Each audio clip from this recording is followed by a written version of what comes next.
My name is Squiggly Peter, and I loves my fish and chips.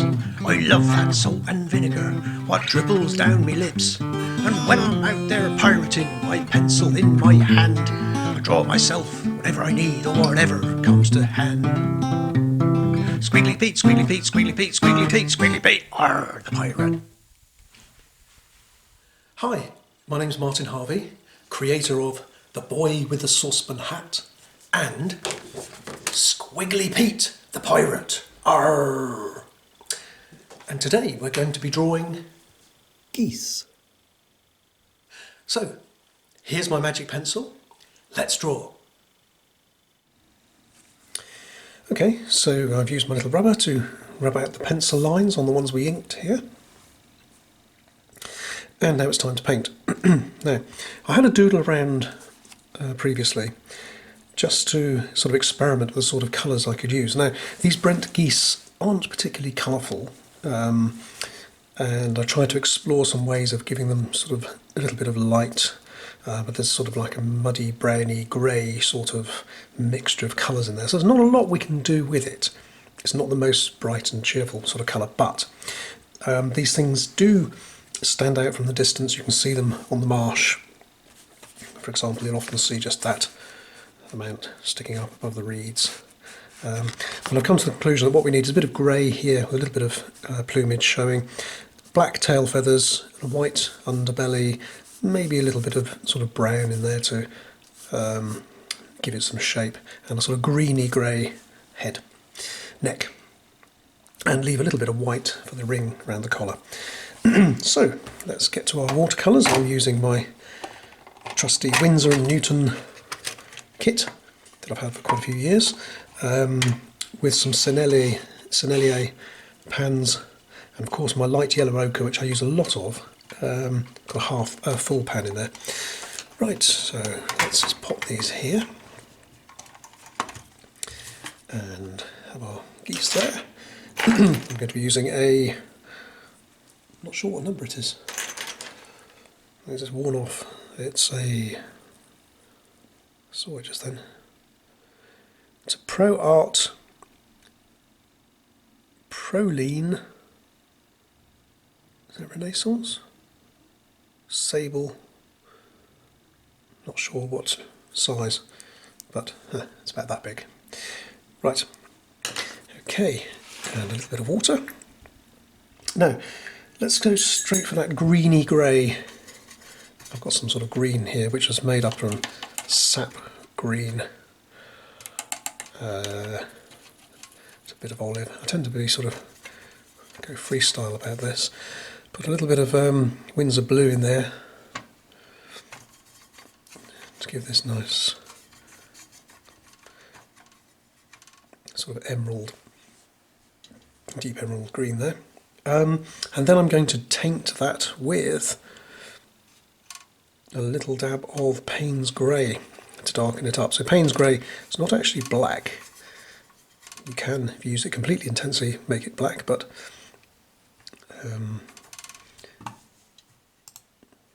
right. So it's basically sort of dark charcoal grey with a hint of green. Let me see, let's see what happens if we put a little bit of water in there. I didn't do this before, but I'm just going to give it a try. So I'm just going to make this, actually I forgot about the ring collar, didn't I? Oh well, maybe I'll dab that out. So just experimenting here, make that wet and get my colour. I'm just going to paint it in, and hopefully this will give it a bit of texture.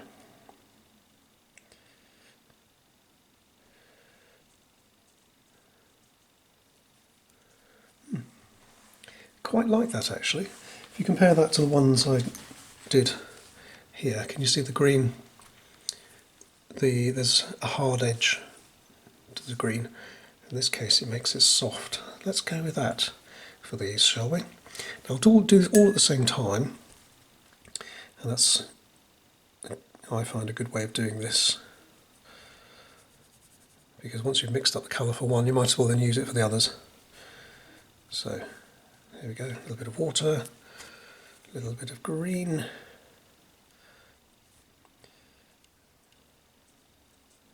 they've got a sort of collar here like this. Quite like that.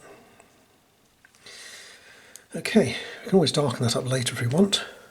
Back to my water for the last one. And I just left a little space there for the lighter ring on the collar. On this one, see how that works. Yeah, we are. Quite like that. Now, while these are still wet, I'm going to get a little bit more paint and just dab in some more in the shadowy areas. Now that one's dried, so now we're getting a hard line there, but that's okay, that's fine. Okay.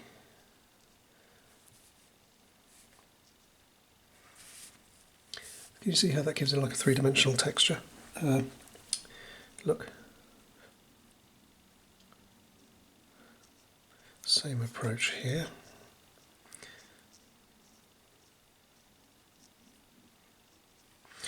Right, so there's part of our geese done.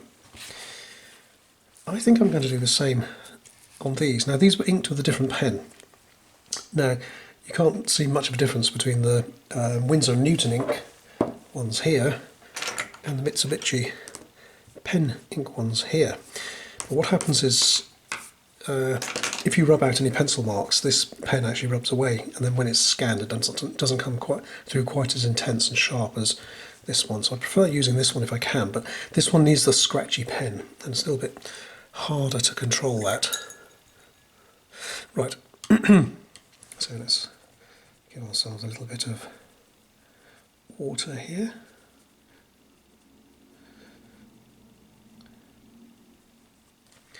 And our lovely deep green.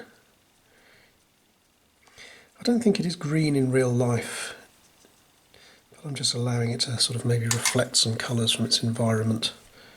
If it was just grey, it might be a little bit too dull.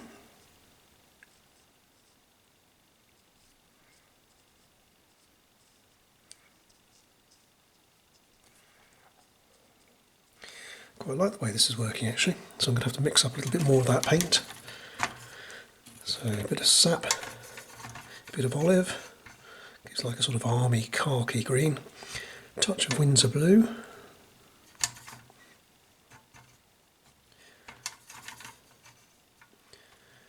let's bring it back to a sort of bluey green colour, lovely, and some Payne's grey to give that dark petrol-y sort of effect. Now this one's just about to dry, so I'm just going to add in some more colour here to give it some contours, some shape.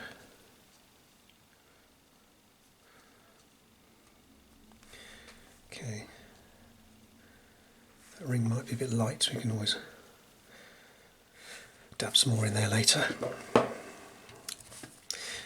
Right, back to our water. I'm just going to leave a little space for the white ring there on the collar. Can't see it, so you have to sort of work blind, as it were. That's fine. There we go. And our paint.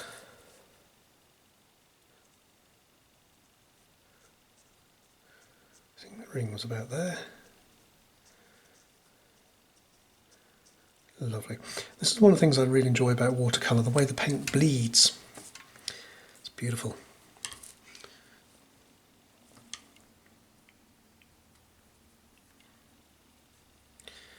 Little white spot for the ring. So you can see I'm using two brushes, one loaded with water and, whoops,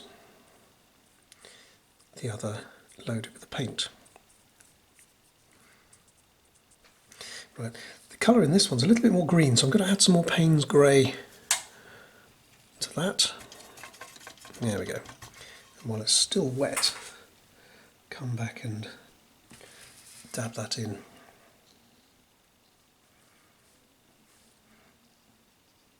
This is quite nice. The problem is it's getting a little bit dark and I don't want it to lose the character of their faces. Oh dear. Whoops.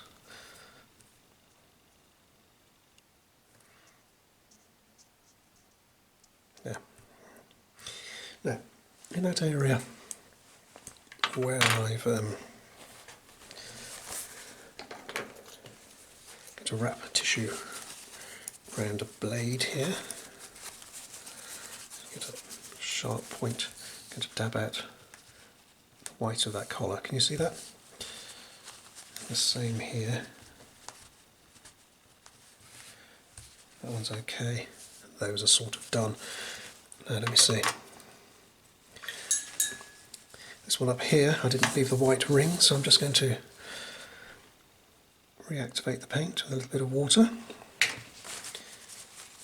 Get a little tissue and see if I can just dab that out. There we go, that's fine. Doesn't have to be perfect. So then we've got our 6 geese with their necks painted. And now their bodies. Now, if I look at this, really what I'm doing is adding some colour back in. Not a great deal, but just to give it a little bit of colour. Probably lose it in the scanning anyway, but with this one I had a sort of bluey grey plumage here and a very, very light ochre underbelly. So let's go and do that, shall we? I'm liking the effect.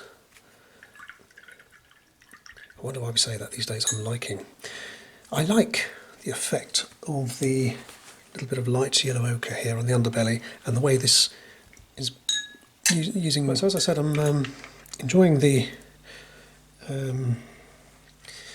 way the paint's bleeding in this little experiment. So to do my light yellow ochre underbelly, I'm going to use water and get a little bit of my light yellow ochre here, which is a bit bright yellow, so I'm just going to dab in some of the murky browns and things I've got going on this palette. There we are, sort of like a sort of dirty ochre. There, that'll be fine. Now, so it should be quite easy. Just going to add a little water. Where I want the paint to go, let's do a couple.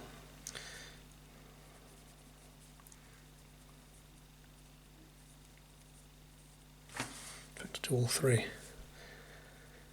That's the thing with watercolour, it can be quite time consuming, but you can also do things very quickly.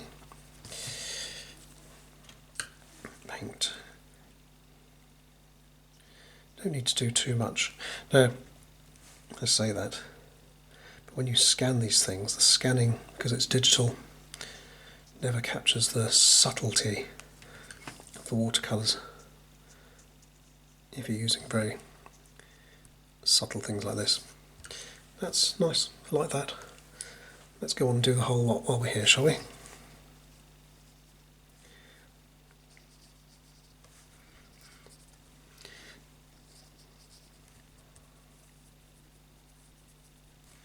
So, there we go.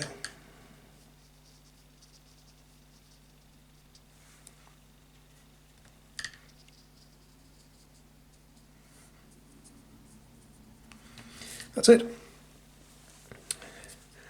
we go, happy with that. Now, we've got this bluey grey plumage to do here. Now, as I said, I'm sort of exaggerating the colours. The picture I've got on my computer screen that I'm looking at the moment, the thing, you know, the goose is pretty much completely grey, different shades of grey. So I'm adding in a little bit of colour just to liven it up for children's entertainment, really.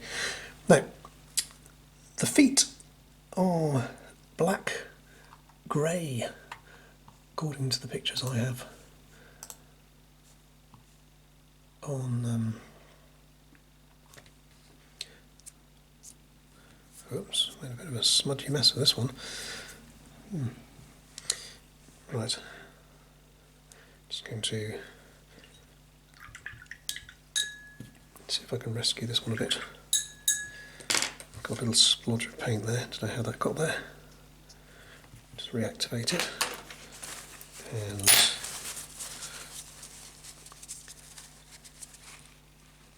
dab it with a tissue, and there we go, that's fine. Now, yes, I can't find any pictures of these geese with anything other than sort of black, grey feet, so I suppose we'll have to do it that way. Right, so here we go. Just going to go straight Payne's grey for this. There we go. Mixing up a little Payne's grey. And very, very simple. Now, because it's just grey, I don't want the whole thing to go black, so I'm just going to leave a little bit of light in each foot, if I can.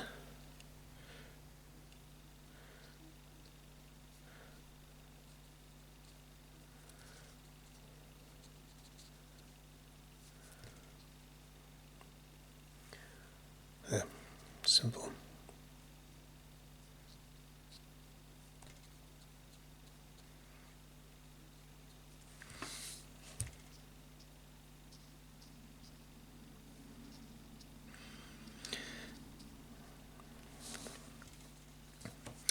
I often like to leave little white gaps when you're doing watercolours like this, because it adds a little bit of lightness to it, maybe movement, and if you just do it completely solid, then it looks like you've just coloured something in.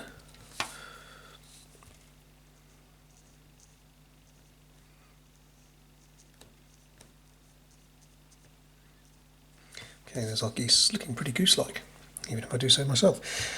Right, now, to get this sort of petrol-y bluey grey here, I'm going to add a little bit of my Windsor blue, which is this sort of bright blue colour, into my little Payne's grey patch going on there. Okay, it's quite bright blue, so I'm just going to bring that back with Payne's grey.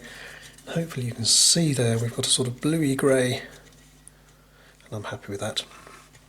So that's what we're going to use for our plumage, the grey part, the truly grey part.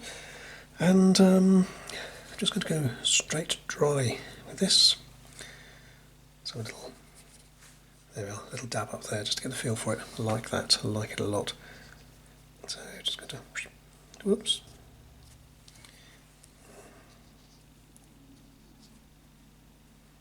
Well, I like these. I like these geese a lot.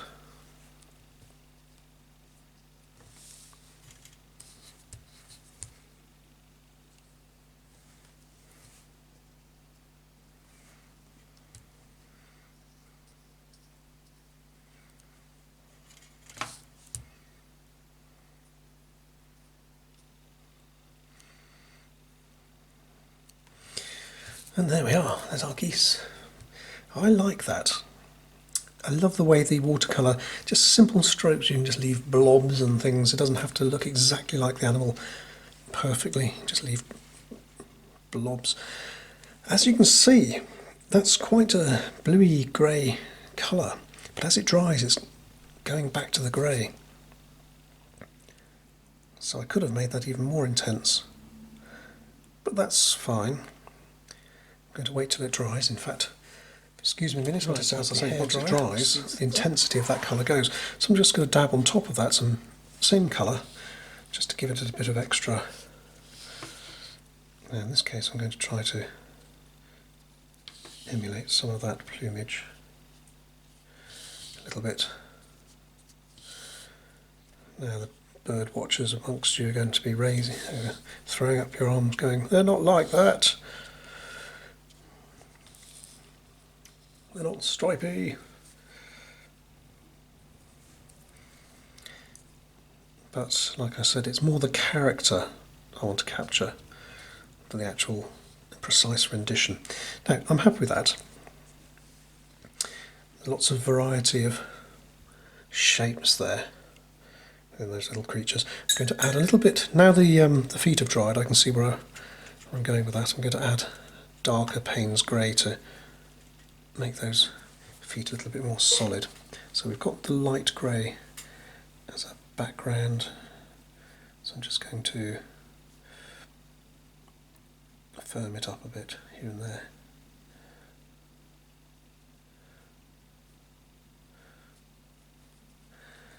Nice.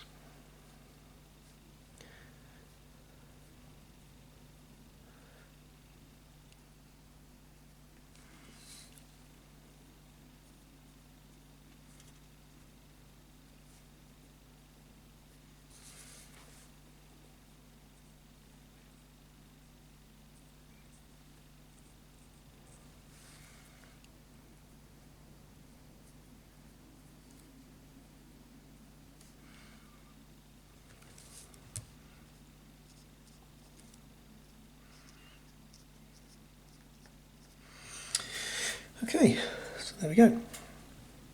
Now, one last thing.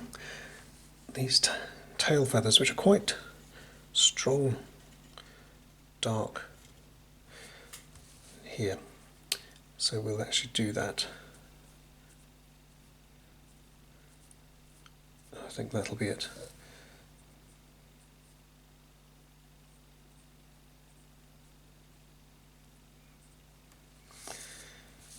This one there hanging down behind.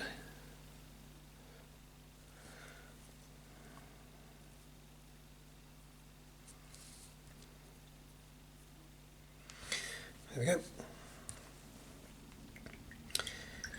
Now, their beaks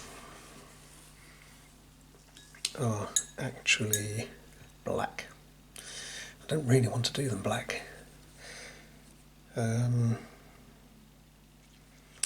Suppose what I'm going to do is I'm going to do them a light brown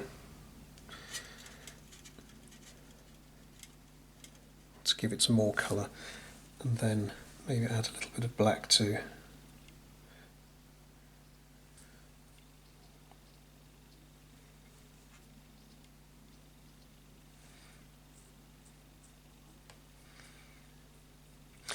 One of the things I find when you start doing this sort of thing and you start to do some research into the birds, the subjects, whatever animals you're creating, you start to read up on it and you learn little facts. It's really enjoyable. Now, as with all my characters, I always put a little bit of blue-grey substance to their eyes, because otherwise they're just like white circles, aren't they? There. How do we get in here? Very often I find this sort of brings them to life.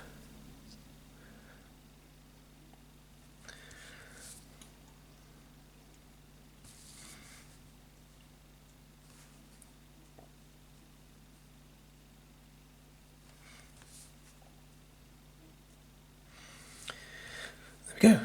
There's our geese. I think they're just about done. Although sometimes it's difficult to stop tinkering, and I think I'm just going to add a little bit more green. It's probably where I'll spoil it. But just to add a bit more substance to these necks, which have now dried.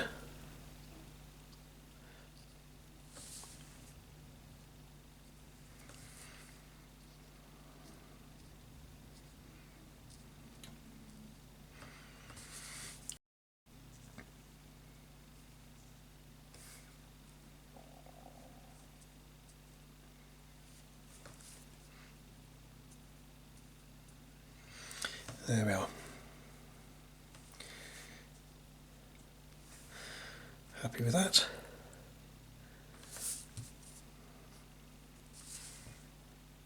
Yep.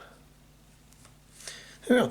So basically, not a great palette of colours, but it added a little bit more colour back into something. I think from a distance you'd say, oh yes, that's a Brent Goose. Or maybe not. Yeah, just need to sort of add a dab to those beaks, don't I? Excuse the hairdryer again. Okay, I'm just going to add a little bit of grey to the beaks because that's what Brent Geese are like. Okay, now I've given a little bit of sort of yellowy brown there just to give some colour. I don't want to spoil that.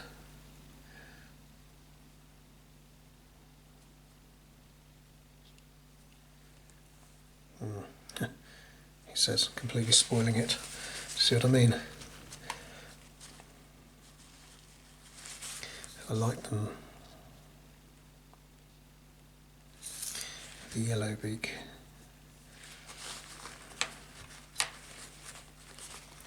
think it's okay if I keep it light.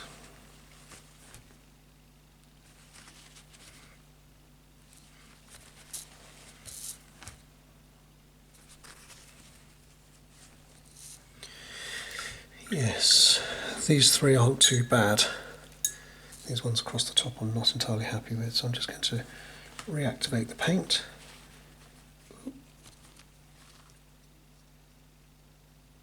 And take it out. No, that's not too bad because you can just about see the original character there. I'm going to leave it at that. Right, folks, so there we go. Now what I'm going to do with these geese is I'm going to scan them, and then they will be added in the picture here somewhere. So you can see they'll be doodling around in the background like that. I might just add a little bit of that to the video. Great! There we have it, geese. Thanks for watching. Bye! My name is Squiggly Peter, and I loves my fish and chips. I love that salt and vinegar, what dribbles down me lips. And when I'm out there pirating, my pencil in my hand, I draw myself whatever I need or whatever comes to hand. Squiggly Pete, Squiggly Pete, Squiggly Pete, Squiggly Pete, Squiggly Pete, arr, the pirate.